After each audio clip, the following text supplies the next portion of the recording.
Hello friends, welcome to my channel and this is the second part of the video. हम लोग इस video में United Nation and its organisation के बारे में बात कर रहे थे। हम लोग पिछले वीडियो में पढ़े थे कि यूनाइटेड नेशन का इस्टेब्लिशमेंट कैसे हुआ था, क्या उसका हिस्ट्री था, क्या बैकग्राउंड था। अब हम लोग इसके मेन चैप्टर के बारे में बात करेंगे, मेन थीम क्या है उसके बारे में। नौ तो मेन जो फर्स्ट टॉपिक है हमारे बुक में वो लिखा हुआ है वाई इंटरनेशनल ऑर्गेनाइजेशन। तो हमें इंटरनेशनल ऑर्गेनाइजेशन की क्या ज़रूरत है, यूएन लाइक इंटरनेशनल ऑर्गेनाइजेशन की क्या ज़रूरत है, क्या ये इंपॉर्टेंट है, क्वेश्चन मार्क ये पूछता है। तो ये ना कॉन्सेप्चुअल है, तो पूरा कॉन्सेप्चुअल है। इसमें ना तो हम लोग फैक्ट को सिर्फ लर्न करके एग्ज़ाम में नहीं जा सकते कि हम लोग फैक्ट लर्न कर दिए, डेट याद कर लिए, बस नो। तो नो ऐसे में अगर करते हैं तो it will not help in our examination. तो हमें इसका सारे कॉन्सेप्ट को क्लियर रखना चाहिए। तो वाई इंटरनेशनल ऑर्गेनाइजेशन, तो हमें इंटरनेशनल ऑर्गेनाइजेशन की क्यों ज़रूरत है। तो first of all let me clear one thing, international organisation like UN. ऐसे में इंटरनेशनल ऑर्गेनाइजेशन क्या होता क्या है। तो इंटरनेशनल ऑर्गेनाइजेशन एक ऐसा प्लेटफॉर्म है जो कि इंटरनेशनल लेवल पे सारे डिसीजन लेगा, सारे जो भी पॉलिसीज़ होगा वो इंटरनेशनल लेवल पे होगा, और जो भी कार्य करेंगे वो सारे के कंट्री को देखते हुए किया जाएगा। यानी कि इसमें कोई सिंगल हेजेमनी नहीं रहेगी। यानी यूएन जो होगा ये इंटरनेशनल लेवल पे सारे काम करेगा। इसका फीचर्स, पॉलिसीज़ जो भी होंगे सारे कुछ इंटरनेशनल लेवल पर होगा। तो इस चैप्टर में हम लोग पढ़ेंगे लेबनान क्राइसिस के। तो अब ये वाई इंटरनेशनल ऑर्गेनाइजेशन और लेबनान क्राइसिस से क्या रिलेशन है वो हम रिलेट करके चलेंगे। तो लेबनान क्राइसिस क्या हुआ था इसके बारे में। जो लेबनान क्राइसिस था वो बात करता है इंटरनेशनल ऑर्गेनाइजेशन की इनएफिशिएंस की, कि किस तरह यूएन जो है वो हमारा इनएफिशिएंट है। यानी यूएन इज़ नॉट 100% गुड। तो उनके इनएफिशिएंसी की बात करता है ये हमारा लेबनान क्राइसिस 2006। एक वीडियो है। तो यूएन का मेन मोटिव क्या है। तो यूएन का मेन मोटिव है थर्ड वर्ल्ड वार को रोकना। तो आपके बुक में एक फर्स्ट पेज में पेज नंबर है आपके बुक का 81, उसमें एक पिक्चर दिया हुआ है। Let me show you the picture. This is the picture. ये है जो है ये पूरा वर्ल्ड है, ये तो हमारा ग्लोब का मैप हो गया। और ये जो है ये जो लगी हुई वो हमारी ओलिव ऑयल है। क्या है तो olive, sorry it's not olive oil, it's a olive leaf है। ये हमारा ओलिव लीफ है। तो ओलिव लीफ क्या सिग्निफाई करता है। ओलिव लीफ जो है वो पीस को सिग्निफाई करता है। तो क्या सिग्निफाई करता है, ये हमारे पीस को सिग्निफाई करता है। तो ओलिव जो लीफ है, olive leaf signify what, olive leaf signify peace. तो ये क्या कर रहा है। तो ये जो यूएन है, तो यूएन का ये लोगो है। तो ये ओलिव लीव यहाँ लगा के रख दिया है ये लोग। तो ये बताना चाह रहा है कि हम लोग वर्ल्ड में पीस स्प्रेड करना चाहिए, यानी पीस, शांति लाना चाहते हैं। तो ये था इनका मेन मोटिव। और ये आपके बुक का ये सेकंड बुक का ये सेकंड पिक्चर है, क्योंकि हम लोग पिक्चर सारे डिस्कस करने वाले हैं। क्योंकि इस एग्ज़ाम में जो हमारे टर्म 1 के एग्जामिनेशन होंगे वो पिक्चर बेस्ड भी क्वेश्चन आएंगे, क्योंकि सारा क्वेश्चन तो एमसीक्यू बेस्ड है। तो कॉन्सेप्ट क्लियर होना चाहिए। तो इसीलिए हम लोग कुछ मिस नहीं करने वाले हैं। हम लोग सारे वीडियो के बारे, सारे पिक्चर्स के बारे में भी बात कर लेंगे। तो यहाँ मेंशन किया जाता है कि किस तरह जब इज़राइल ने लेबनान पे अटैक किया था 2006 में, तो यूएन का लोगो यहाँ जो कार्टूनिस्ट था वो यूएन का लोगो यहाँ बिछा कर रख दिया है। और फिर यहाँ पिंजड़े के अंदर यूएन को दिखा रखा है कि किस तरह यूएन अपना लोगो लेकर शांति का परिचय कर रहा है। तो इससे एक चीज़ क्लियर हुआ था कि यूएन तक कब पहुँची है, जब सारे कुछ हो लिए होती है। यानी कि सब कुछ हो गया तो यूएन यहाँ पहुँचा। तो यहाँ पे यूएन की इनएफिशिएंसी की बारे में बात कर रहे हैं जो कार्टूनिस्ट है, कि किस तरह यूएन इनएफिशिएंट था।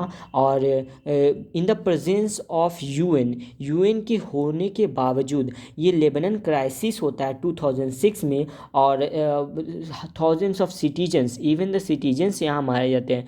ये तो मेन तो आपका जून 2006 में इज़राइल ने अटैक कर देता है लेबनान पे। यह बताता है कि it was necessary to control the militant group called Hezbollah. तो हेजबुल्ला नाम का एक मिलिटेंट ग्रुप था, तो उसको कंट्रोल करने के लिए। तो अब आपको ये बताना है कि सोचिए कि क्या ये इतना इम्पॉर्टेंट है कि हमें एक ग्रुप्स एविल ग्रुप को मारना है, तो हमें थाउजेंड ऑफ पीपल्स को, थाउजेंड ऑफ सिटीजन जिसका कोई रोल नहीं है पॉलिटिक्स में, उसके बावजूद उनको विक्टिम बना देना, तो ये कहीं से सही नहीं था। तो ये यूएन की इनएफिशिएंसी की बात करती है कि जहाँ यूएन हमारे पीस का बात कर रहा है, तो लेकिन यहाँ तो डिस्ट्रक्शन हुए यूएन के होने के बावजूद। तो ये हमारा एक क्वेश्चन मार्क बन के रह गया कि क्या यूएन सच्ची मुच्ची में इनएफिशिएंट है, क्या उसका कोई रोल नहीं है। तो इस वीडियो में हम लोग इसी के बारे में बात करेंगे, और लास्ट में आपको ये वाला पिक्चर पूरी तरह से 100% क्लियर हो जाएगा। ये पिक्चर तो बस ये यूएन की इनएफिशिएंसी को शो कर रहा है, ये इतना हमें याद रखना है। ओके, तो हम लोग बात कर लेते हैं लेबनान क्राइसिस के। तो लेबनान क्राइसिस में वही होता है जो पिक्चर्स हम आपको दिखाते हैं कि किस तरह जो कार्टूनिस्ट होते हैं वो बताना चाहते हैं कि यूएन इनएफिशिएंट है। तो क्या होता है ये लेबनान क्राइसिस में, जनरली जून 2006 में इज़राइल जो है अटैक कर देता है लेबनान पे। अटैक करने के बाद वो अपना कॉम्प्लीमेंट देता है और बताता है कि ये नेसेसरी है। क्यों ज़रूरी था, ये बताता है कि हमें ना कंट्रोल करना था, मिलिटेंट ग्रुप था जिसका नाम था, एक आतंकवादी टेररिस्ट ग्रुप था, तो उसी को कंट्रोल करने के लिए। तो उसका जो नाम था वो हमारा हिजबुल्लाह नाम का एक मिलिटेंट ग्रुप है, उसी को कंट्रोल करने के लिए। लेकिन ये कि हिजबुल्लाह कंट्रोल हुआ कि नहीं हुआ उतना तो पता नहीं, लेकिन एक बात तो ज़रूर पता चला कि यूएन इनएफिशिएंट था। और inspired of UN large number of peoples ना, तो मतलब थाउजेंड ऑफ पीपल मर जाते हैं, फिर मारे जाते हैं इस बम्बार्डमेंट में, इजरायली बम्बार्डमेंट में। फिर बहुत सारे पब्लिक बिल्डिंग्स को भी हार्ट होता है, इसमें अटैक्स में आ जाते हैं। फिर रेसिडेंशियल एरिया भी डैमेज होता है। तो इतना होने के बाद फिर यूएन का इसमें प्रेजेंस आएगा, यूएन का इन्वॉल्वमेंट आएगा। तो फाइनली अगस्त में यूएन एक रिजोल्यूशन पास करता है कि रिजोल्यूशन इस बात का था कि इजरायली सोल्जर्स जो लेबनान में कब्जा किए हुए हैं उसको वहाँ से हटना होगा, ये इस बात का रिजोल्यूशन था। तो रिजोल्यूशन तो अगस्त में आ गया, तो लेकिन अगस्त में आने के बावजूद जो आती तो है अगस्त में, लेकिन विड्रॉ करती है, जो सारे सोल्जर्स हैं वो अक्टूबर में लेफ्ट होते हैं यहाँ से। तो इट शोज़ व्हाट, यहाँ से हमें इतना तो पता चलेगा कि यूएन जो था ये यूएन का ये एक इनएफिशिएंसी हो रही थी। इनएफिशिएंट किस तरह वो दिख रहा था। तो हम लोग इसमें बात करेंगे यूएन के इनएफिशिएंसी की कैसे। तो हमें वाई इंटरनेशनल ऑर्गेनाइजेशन ये टॉपिक है, तो वो क्यों ज़रूरी है।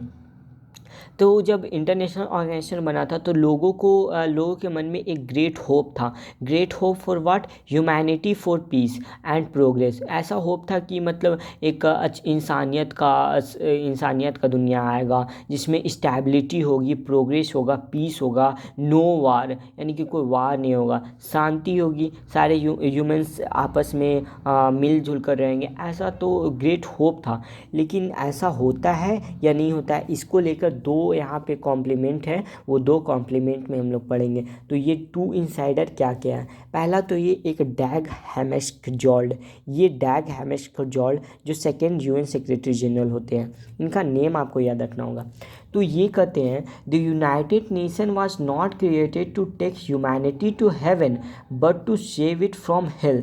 तो ये जो कॉन्सेप्ट है, ये जो डैग हैमर्शफेल्ड का जो कॉन्सेप्ट था ये बहुत क्लियर था। यहाँ से हमें मेन मोटिव पता चलेगा कि यूनाइटेड नेशन क्यों बना है। तो वर्ल्ड वार फर्दर रोकने को बना है। तो यहाँ साफ साफ कहता है united nation was not created to take humanity to heaven, यानी इंसानियत को एक हेवन यानी स्वर्ग में नहीं पहुँचाना है इसे, लेकिन हाँ एक ऐसे वर्ल्ड से हमें बचाना है इंसानियत को, कि एक ऐसा वर्ल्ड जहाँ पे मतलब नर्क में जाने से बचाना है। ऐसा कि मतलब इंसानियत को हम लोग, ज़रूरी नहीं है कि आपको खुद ही देखना होगा, यानी पर्सनल अगर बात करें कंट्री के डेवलपमेंट की तो आपको खुद ही देखना होगा। लेकिन यूनाइटेड नेशन ये इंश्योर ज़रूर करेगा कि वर्ल्ड वार नहीं होने देंगे, ये ज़रूर इंश्योर करेगा। ये था डैग हैमर्शफेल्ड का, जो कि सेकंड यूएन सेक्रेटरी जनरल होते हैं। ओके उसके बाद फिर एक इंडियन पॉलिटिशियन है जिनका स्टेटमेंट आता है, जिनका नाम है शशि थरूर। ये कहते हैं, ये जो है ना यूएन को टॉकिंग शॉप बताते हैं। Talking shop in the sense what, talking shop यानी कि क्या, हम लोग क्या कहते हैं किसी चीज़ का शॉप, जैसे कि हम लोग बोलते हैं ये क्या कहते हैं वेजिटेबल्स शॉप, तो सिर्फ वेजिटेबल्स मिलते हैं। टॉकिंग शॉप कहने का मतलब क्या हो जाएगा, तो इसी तरह टॉकिंग शॉप यानी कि बातचीत होंगे, खूब सारे डिबेट्स होंगे, खूब सारे स्पीचेस होंगे। तो ये बताते हैं शशि थरूर जो होते हैं वो यूएन के अंडर सेक्रेटरी जनरल होते हैं, under secretary general for communication और पब्लिक इंफॉर्मेशन के अंडर सेक्रेटरी जनरल होते हैं। ये इंडियन पॉलिटिशियन है शशि थरूर। ये सपोर्ट करते हैं यूएस के स्टेटमेंट को जो कहता है कि जॉ इज बेटर देन वार। तो इज इट बेटर कि वार से अच्छा है हमारा jaw in the sense speeches and debates, कि हम लोग किसी भी कॉन्फ्लिक्ट्स को बाय नेगोशिएशन यानी कि बातचीत करके हम लोग वार से बच सकते हैं, और jaw in the sense speeches and debates करके हम लोग वार को टाल सकते हैं, यानी वार नहीं होने देंगे। और स्पीचेस और जॉ इज़ बेटर। तो ये शशि थरूर का था। तो ये बताते हैं कि यूएन एक ऐसा प्लेटफॉर्म है, एक प्लेस प्रोवाइड करता है जहाँ पे कि सारे लोग आपस में आते हैं, नेगोशिएशन करते हैं, अपना प्रॉब्लम डिस्कस करते हैं। ऐसा एक प्लेटफॉर्म प्रोवाइड करता है कि सारे लोगों का एक प्लेटफॉर्म है, यानी कि अपना बात रखने का यहाँ पे एक मौका मिलता है सारे कंट्रीज़ को। तो फाइनली हमें यहाँ से इतना तो पता चल गया कि ये जो स्पीचेस देखे थे कि डैग हैमस्कल कर रहे हैं कि ह्यूमैनिटी को हेवन में नहीं ले जाने के लिए बना है, हेल से लेकिन बचाने के लिए, यानी दुनिया को नर्क में ना बदल जाए उससे बचाने को बना है। और सेकंड कर रहा है कि जॉ इज़ बेटर देन वार, यानी कि वार को बचाने के लिए, यानी फर्दर वर्ल्ड वार ना होने के लिए बना है। तो इस क्वेट से तो हमें इतना तो पता चल गया कि इंटरनेशनल ऑर्गेनाइजेशन जो है सभी चीज़ का आंसर नहीं देता है सिर्फ, हाँ लेकिन वह इम्पॉर्टेंट है। अब इम्पॉर्टेंट कैसे है, अब इम्पॉर्टेंट कैसे है ना, ये हम लोग आगे वाले में बात करते हैं कि आगे जो टॉपिक्स है उसमें पता चलेगा कि इम्पॉर्टेंट कैसे है। देखिए अब ये हेल्प कैसे करता है, important in the sense important कैसे है। देखे तो सारी चीज़ों का तो आंसर नहीं दे रहा है, फिर भी इम्पॉर्टेंट कैसे है, ये इन द सेंस इस तरह इम्पॉर्टेंट है क्योंकि ये हेल्प करता है सारे मैटर्स रिलेटेड टू वार, जितने भी मैटर्स हैं वार से रिलेटेड, तो सारे उस पर नेगोशिएशन करके पीसफुली उसको सॉल्व करता है, यानी वार होने से बचते हैं। फिर it helps the country to make better living condition. और इवन आपका ये यूएन का आगे का फीचर्स आया था कि आईएमएफ बना, फिर WTO वर्ल्ड ट्रेड ऑर्गेनाइजेशन, तो इसमें बताया जाता है कि कैसे ये जो यूएन है हमारे बेटर लिविंग कंडीशन जो पुअर कंट्री अफोर्ड नहीं कर पाते उसे भी प्रोवाइड हेल्प करता है।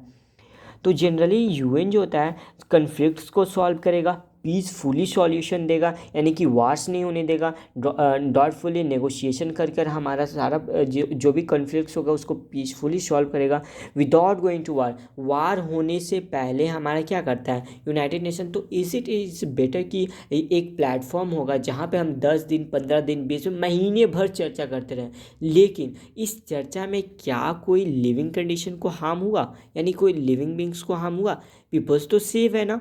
तो यहाँ पे क्या हम लोग नेगोशिएशन करके जो कि वाइड स्प्रेड डिस्ट्रक्शन को रोक सकते हैं, तो इज़ इट बेटर, तो बेटर है ही। तो इन द सेंस और हम लोग बात करेंगे इंटरनेशनल ऑर्गेनाइजेशन की कि देखो ये जो है ना कोई सुपर पावर नहीं है कि सुपर पावर है आया और सारा चीज़ जल्दी जल्दी निपटा लिया और सारा कुछ एकदम पीसफुली हो गया, सब कुछ हैप्पी हो गया। तो ऐसा हैप्पी वाला नहीं है। तो क्वेश्चन में कम कि यूनाइटेड नेशन क्या सुपर पावर है, तो no, the answer is no. देखो यहाँ एक स्टेटमेंट आता है, it comes into being when states agree to its creation. तो यूनाइटेड नेशन तो लोगों का ही तो बॉडी है, लोग जब एग्री हुए तभी तो यूनाइटेड नेशन बना। तो क्या खुद से थोड़ी ना आया, या फिर कोई सिंगल रूलिंग पार्टी थोड़ी ना लेकर आया कि सिंगल कोई कंट्री है उसे यूनाइटेड नेशन लेकर, नहीं, सारे लोग कंसेंट दिए अपना। यूएन चार्टर हम लोग अभी जानते हैं कि 193 मेंबर है आपके यूएन के, तो इतने लोगों का कंसेंट है तभी तो यूएन है। तो united nation is not a super power, ये एक सुपर पावर नहीं है, सुपर स्टेट्स नहीं है जो कि सब कुछ जल्दी जल्दी हैप्पी कर ले। तो लेकिन ये क्या बताता है, ये कलेक्टिव एक्शन के बारे में बताता है। तो generally United nation generates what, United nation generates collective action in the sense, किस सेंस में, तो कलेक्टिव एक्शन ऐसे होगा कि जैसे कि डिजीज़ रिलेटेड मैटर, जैसे कि हम लोग अभी की बात करेंगे तो कोरोना का पीरियड था, तो ऐसा थोड़ी ना है कि एक कंट्री जैसे कि इंडिया को फुल्ली वैक्सीनेट कर दिया जाए तो ये जो कोविड है वो ख़त्म हो जाएगा, तो इसको ख़त्म हो जाएगा और लोग बाहर से आते रह रहे, तो क्या ये कोविड है जड़ से ख़त्म होगा? ऑब्वियस सी बात है, नहीं ख़त्म होगा। तो इसके लिए हमें क्या चाहिए? एक कलेक्टिव डिसीजन चाहिए, सारी कंट्री वैक्सीनेट होंगे, तो कलेक्टिव डिसीजन होगा तभी तो ये कोविड जैसी बीमारी को दूर कर सकते हैं हम लोग। तो सारे लोगों को वैक्सीनेट होना पड़ेगा, यानी कलेक्टिव डिसीजन चाहिए। तो ये कलेक्टिव एक्शन को रिकॉग्नाइज करता है। तो यूएन हम लोग को देखे थे ये कलेक्टिव एक्शन को रिकॉग्नाइज करता है। उसके बाद फिर हम बात करते हैं ग्लोबल वार्मिंग की। तो ग्लोबल वार्मिंग के जैसे फॉर एग्जांपल एक कंट्री है, बड़ा सा कंट्री लाइक यूएस, और एक छोटा सा कंट्री है लाइक क्यूबा तुम्हारा एक आइलैंड है। तो क्या होता है, एक ये कंट्री क्या कर रहा है, ग्लोबल वार्मिंग बढ़ रही है। तो ग्लोबल वार्मिंग बढ़ रही है तो ये दोनों का क्या कंट्रीब्यूशन सेम है ग्लोबल वार्मिंग में? तो नहीं, कंट्रीब्यूशन तो सेम नहीं है। ये बड़ा कंट्री है, यहाँ इंडस्ट्रीज़ ज़्यादा है, यहाँ फैक्ट्रीज ज़्यादा है, तो इज़ इट पॉल्यूशन तो यही फैला रहा होगा। तो इसके कारण यानी कि 80% जो ग्लोबल वार्मिंग हो रहा है ये इसी के कारण से हो रहा होगा, तो इसका 20% कॉन्ट्रीब्यूशन होगा। तो जो अफेक्ट होगा ग्लोबल वार्मिंग से तो कौन होगा? तो ये कोस्टल नेशन जैसे कि क्यूबा की बात करें तो यही ना होगा। क्यों? क्या होता है ग्लोबल वार्मिंग जब होता है तो टेम्परेचर बढ़ जाती है और ग्लेशियर्स पिघलने लगते हैं, और जो समुद्र जो सीज़ का वाटर लेवल होता है वो राइज हो जाता है। तो राइज होता है तो इसमें जो भी कोस्टल्स एरिया होते हैं वो डूबने लगते हैं, इसी तरह कोस्टल नेशंस डूबने लगते हैं। तो इसमें क्या बोलेगा ये जाकर ये बोलेगा कि तुम मेरे को हार्ट किए हो, यानी कि ये आपका ये थोड़ी ना बोलेगा तुम ऐसा कर रहे हो, या फिर मैंने तो कुछ किया नहीं तो मेरे ही साथ ऐसा क्यों हो रहा है, ऐसा क्या बोलने से तो कोई फ़ायदा नहीं होगा इसको। तो इसमें क्या चाहिए? एक कलेक्टिव डिसीजन चाहिए। कलेक्टिव डिसीजन कैसे? Here we require the collective action to stop global warming. Collective action होगा तो ऐसा तो है ना कि कोस्टल नेशन बोल देगा कि तुमने किया है तो तुम ही इसको सॉल्व करो, या फिर तुमने इसे फैलाया है ग्लोबल वार्मिंग को, तुम ही सारा कॉस्ट भरो, जो भी होता है अपना कॉस्ट भरो तुम्हें। तो ऐसा तो नहीं होगा। तो यहाँ कलेक्टिव डिसीजन, या फिर एलोन, ये तो तुम्हारा ये एलोन ग्लोबल वार्मिंग को ये 100% अपना इंडस्ट्रीज भी बंद देगा तो ग्लोबल वार्मिंग ये तो सब कुछ नहीं रोक सकता, तो इसको भी सपोर्ट करना होगा ना। Thus in this case it require at least all of the major industrial power to cooperate. तो यहाँ पे क्या होगा, इस कंट्री के जितने भी मेजर इंडस्ट्रियल पावर सारे को कोऑपरेट करना होगा ग्लोबल वार्मिंग को कंट्रोल करने के लिए। तो यहाँ हमें क्या देखना होगा कि कलेक्टिव एक्शन प्रोवाइड करता है यूनाइटेड नेशन, इसी को इंश्योर करता है कि हम लोग कलेक्टिव एक्शन को ले। तो यहाँ यूनाइटेड नेशन में हेल्प हियर, तो यूनाइटेड नेशन बोलेगा कि यहाँ पे कैसे हेल्प करना है, तो इस वे में यूनाइटेड नेशन हेल्प। देन अब हम आपके इसके बारे में बात है कि इम्प्लीमेंटेशन। तो यहाँ पे देख लीजिए कि किस तरह एक नेशन था तो 80% ग्लोबल वार्मिंग उसी के कारण से हो रही थी, और रेस्ट ऑफ 20% एक छोटे नेशन कोस्टल नेशन के द्वारा हो रही थी। तो यहाँ पे क्या होगा, कॉन्फ्लिक्ट्स दोनों हो रहा है कि तुम ज़्यादा किए हो तो तुम ज़्यादा भरपाई करो, और हम कम किए तो हम कम करेंगे, तो ऐसा है। तो यहाँ पे क्या 50-50 का रेशियो हो सकता है कि 50% वो ग्लोबल वार्मिंग कम है, 50% उसका कंट्रीब्यूशन ही 10-20% है, तो 50% क्या करेगा वो। तो यहाँ पे कलेक्टिव डिसीजन रिक्वायर्ड चाहिए ना, कि तो इसमें इम्प्लीमेंटेशन का काम हेल्प करता है ये। It help to produce information and ideas about how to cooperate. तो यूनाइटेड नेशन हमारा कोऑपरेशन यानी कि कैसे कोऑपरेट करना है, इसका एक आइडिया, एक प्लेटफॉर्म प्रोवाइड करता है, एक पॉलिसीज़ बनाता है कि हम लोग को इतना % इसको हेल्प करना होगा, इतना % इसको हेल्प करना होगा। And it provide a mechanism, rules, bureaucracy to help the member to have more confidence that that cost or benefit will be shared properly, and once the member join an agreement it will honor the term and the condition of agreement। तो अब यहाँ पे क्या था, United nation कैसे help करेगा? United nation cooperation तुम्हारा सारा पॉलिसीज़ आइडियाज़ दे दिया है, उसके बाद एक मैकेनिज्म, एक ब्यूरोक्रेसी, एक पॉलिसीज़ बना कर देगा जिसको हर एक कंट्री को ऑनर करना होगा, क्योंकि यूनाइटेड नेशन जान रहा है कि किसका कितना कंट्रीब्यूशन है। तो क्या कोई अब ये यूनाइटेड नेशन हमारा ह्यूमैनिटी की बात करेगा? कोई कंट्री की बात नहीं करेगी स्पेसिफिकली हमारा एक कंट्री होना चाहिए जिसको हम लोग ज़्यादा प्रिजर्वेशन देंगे, नहीं। यहाँ पे यूनाइटेड नेशन क्या करेगा, यूनाइटेड नेशन यहाँ प्रोवाइड करेगा कलेक्टिव एक्शन, कि collective action in the sense किसको कितना कॉस्ट भरना पड़ेगा। जो हम अभी ग्लोबल वार्मिंग में देखे थे, तो जो यूएस लाइक इंडस्ट्रियल एरिया है, तो उसको तो 80% वो कर रहा है, तो 80% उसको भरपाई करना होगा, और 20% वो है तो 20% उसको भरपाई करना होगा, तभी तो जाके कलेक्टिव एक्शन होगा। तो इसके बाद क्या होता है ना, अगर एक एग्रीमेंट हो गया, उसको ज्वाइन कर दिए फिर नेशंस, तो इनका दायित्व बन जाता है कि उसको हमें करना है, उतना भरपाई करना है। तो ये था, इस वे में फाइनली हम लोग कह सकते हैं कि यूनाइटेड नेशन एक सुपर पावर नहीं है, एक प्लेटफॉर्म ऐसा है जो पॉलिसीज़ बनाएगा, कलेक्टिव डिसीजन का कार्य करेगा, और फिर it provides to help in conflicts, जैसे दो कंट्री के बीच में हो रही है, तो ये हेल्प करेगा, इंश्योर करेगा कि ये जो वार लाइक सिचुएशन नहीं होगा, नेगोशिएशन से ही हेल्प हो जाए। तो अब हम लोग क्या कह सकते हैं कि यूनाइटेड नेशन हेल्पफुल है, या we can say united nation are helpful. अब हम लोग कह सकते हैं क्यों हेल्पफुल है, कन्फ्लिक्ट सॉल्व कर रहा है नेगोशिएट करके, आइडियाज़ दे रहा है, कोऑपरेटिव आइडियोलॉजी ला रहा है, यानी कोऑपरेटिव एक्शन, जो भी एक्शंस होगा कोऑपरेटिव होगा, यानी लोगों के कंसेंट से होगा। तो हम लोग यहाँ कह सकते हैं कि यूनाइटेड नेशन इफेक्टिव है।